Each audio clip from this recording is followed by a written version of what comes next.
Coke or Pepsi? Well, it's a matter of taste, but police say it's also a rivalry that turned violent outside the Walmart in Indiana. The owner of Cook's Market in Greensburg says most of the folks there like Pepsi better, with nearly 75% of the market share. What you're seeing and what you're reading is not happening. We all know the greatest rivalries. Red Sox versus Yankees. The Hatfields and the McCoys. Donald Trump versus Rosie O'Donnell. And Coca-Cola versus Pepsi. The Cola Rivalry, also known as the Cola Wars, has divided families over which drink to serve at Thanksgiving and finds its roots in another family war. Just after the Civil War, Confederate Army hero and morphine addict John Pemberton began to look at the Coca plan to break his addiction. The year was 1885 and a drink from Spain called Kola Coca debuted at a Philadelphia drink contest. More than a little inspired, Pemberton introduced his own version, Coca-Cola, in Atlanta merely a year later. Some would consider Coca-Cola the original cola, but were the Spanish upset that John Pemberton stole the Kola Coca drink and added a millimeter of freedom in every bottle? Not a decade later, in 1893, Caleb Bradham introduced Brad's drink, a similar drink also made from the cola nut. In 1898, the name was changed to Pepsi for the belief that the tonic would relieve dyspepsia, otherwise known as indigestion.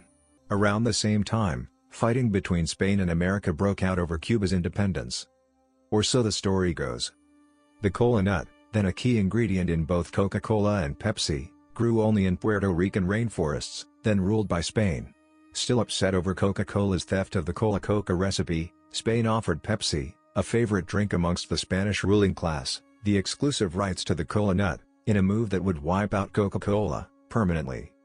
In a clever campaign to ensure a steady supply of cola nuts, Coca-Cola funded a series of articles and expeditions in favor of starting a war with Spain to support Cuban independence, making no mention of Puerto Rico or its valuable nuts.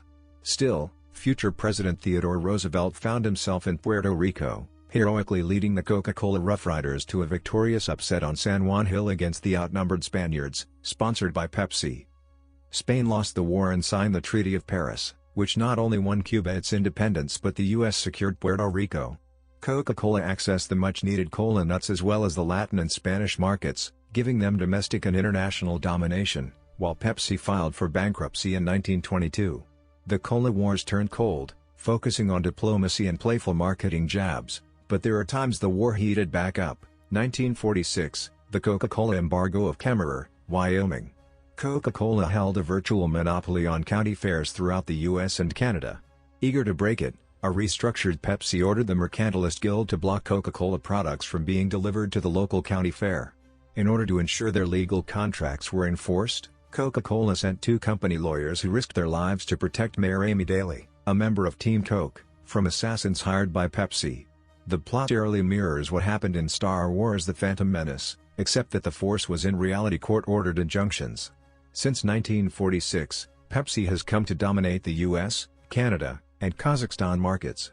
Was George Lucas attempting to tell us his preference for Coke over Pepsi? 1975. The Pepsi Challenge. A marketing jab at their bigger rivals, Pepsi researchers challenged Coke drinkers to try their product. Author Malcolm Gladwell, in his book Blink, The Power of Thinking Without Thinking, suggested that Pepsi knew its drink was sweeter, and in a single sip test that tasters would pick the sweeter drink, even if wanting a whole can of something less sweet, like Coke. What isn't known is that off-camera, drinkers were subjected to a series of solid contraptions ensuring they would choose Pepsi if they wanted to live.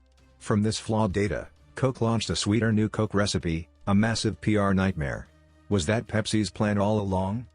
2007, a fight erupted between workers for Coke and Pepsi when the delivery man for Pepsi attacked and knocked out an employee for Coca-Cola by punching him 3 times in the face, landing him in critical care. Further, Coke instructed their employee not to speak about the case.